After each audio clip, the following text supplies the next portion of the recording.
umat al-Islam, kemerdekaan adalah merupakan salah satu nikmat yang besar yang Allah berikan kepada hamba-hambanya. Maka kewajiban para hamba ketika Allah berikan kepada mereka nikmat tersebut untuk mensyukurinya dan bukan mengkufurinya. Karena sesungguhnya syukur itulah yang akan menambah kenikmatan, sedangkan kufur itu mencabut kenikmatan. Allah Ta'ala berfirman, la in syakartum la azidannakum wa la in kafartum inna azabi lasyadid. Jika kalian bersyukur, maka pasti aku akan tambahkan untuk kalian. Tapi jika kalian kufur, sesungguhnya azabku sangat keras. Berapa banyak kaum-kaum yang diberikan oleh Allah Subhanahu wa Ta'ala kenikmatan demi kenikmatan, namun ketika mereka kufur kepada Allah, Allah timpakan kepada mereka azabnya yang pedih. Kaum Ad, kaum Samud, kaum Saba, kaum Fir'aun. Ini dia kaum Fir'aun, diberikan oleh Allah kenikmatan yang banyak. Allah Ta'ala berfirman tentang kaum Fir'aun, kam taraku min jannati wa uyun. Berapa banyak kebun-kebun dan mata air yang mereka telah tinggalkan. Wa zuru'i wa maqamin karim. Demikian pula tanaman-tanaman dan tempat-tempat dan pemandangan yang indah. Wa na'matin kanu fiha fakihin. Demikian pula kenikmatan-kenikmatan yang mereka bersenang-senang padanya. Akan tetapi karena mereka kufur kepada Allah, tidak mau mengikuti dakwah Nabi Musa alaihissalatu wassalam, mereka malah mempersekutukan Allah Subhanahu wa Ta'ala. Apa yang terjadi? Allah tenggelamkan mereka di Laut Merah. Allah turunkan kepada mereka azab yang pedih. Maka langit pun tidak lagi menangisi mereka. Fama bakat alaihimus sama wal ard. Tidaklah langit, tidak pula bumi menangisi mereka, karena mereka orang-orang yang tidak bersyukur kepada Allah Subhanahu wa Ta'ala. Faya umatal Islam, jadikan itu semua sebagai ibrah, pelajaran untuk kita semuanya, bahwasanya ketika nikmat itu kita hadapi dengan kufur kepada Allah, Allah pasti bisa mencabut kenikmatan tersebut. Tapi ketika nikmat itu kita syukuri dengan taat kepada Allah, dengan kita berusaha untuk menjalankan perintah Allah, menjauhi larangan-larangan Allah Subhanahu wa Ta'ala, Allah pasti akan tambahkan kenikmatan itu demi kenikmatan yang lainnya. Maka ya akhal Islam, jangan jadikan kemerdekaan sebagai tempat untuk memaksiati Allah Subhanahu wa Ta'ala.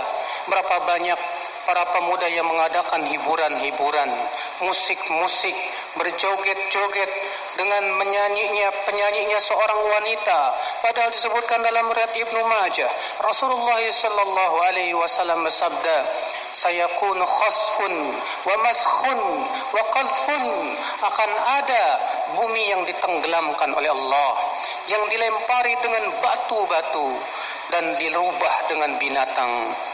Para sahabat bertanya, kapan itu terjadi wahai Rasulullah?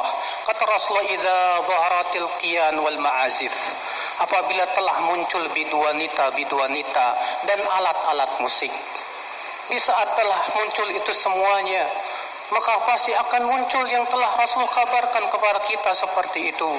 Itu menunjukkan ya akhal Islam, mensyukuri nikmat bukan dengan cara seperti itu, berjoget-joget dengan bernyanyi dan penyanyi seorang wanita dengan musik-musik yang telah ternyata Allah haramkan.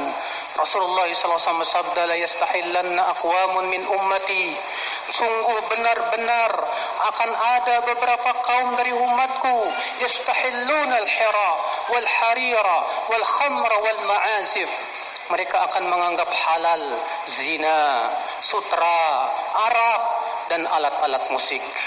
Disebutkan itu dalam riwayat Bukhari dalam sahihnya. Faya umatal Islam, kita bersyukur dengan nikmat kemerdekaan ini, maka kita syukuri dengan cara kita menaati perintah-perintah Allah. Kita jaga salat kita makmurkan masjid-masjid Allah Subhanahu wa Ta'ala dengan cara kita menaati Rasulullah. Kita pelajari hadis-hadis Rasulullah sallallahu alaihi wasallam, kita amalkan dalam kehidupan kita. kita berusaha untuk mensyukuri nikmat Allah Subhanahu wa taala dengan ucapan lisan kita, dengan perbuatan kita, dan dengan hati kita. Hati kita mengakui bahwa kemerdekaan itu semuanya dari Allah. Allah yang memberikannya. Lisan kita pun menyatakan syukur kepada Allah. Kita puji Allah atas nikmat yang Allah berikan kepada kita. Dan perbuatan badan kita pun kita gunakan untuk menggunakan kemerdekaan ini untuk betul-betul menjalankan perintah Allah dan menjauhi larangannya. Ketika kita tidak lakukan itu, ketika kita malah berpaling dari perintah Allah, ketika kita malah lebih senang memaksiati Allah, jangan salahkan apabila Allah kembali mencabut kemerdekaan itu.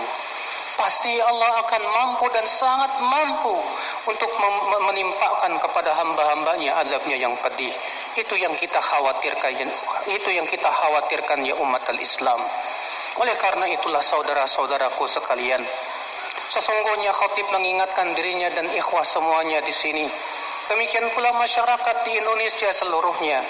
Janganlah menghadapi nikmat yang besar ini dengan cara kufur kepada Allah, dengan cara memaksiati Allah. Kita gembira dengan pemberian nikmat, tapi gembira itu adalah dengan bersyukur kepada Allah, dengan menaati Allah Subhanahu wa taala.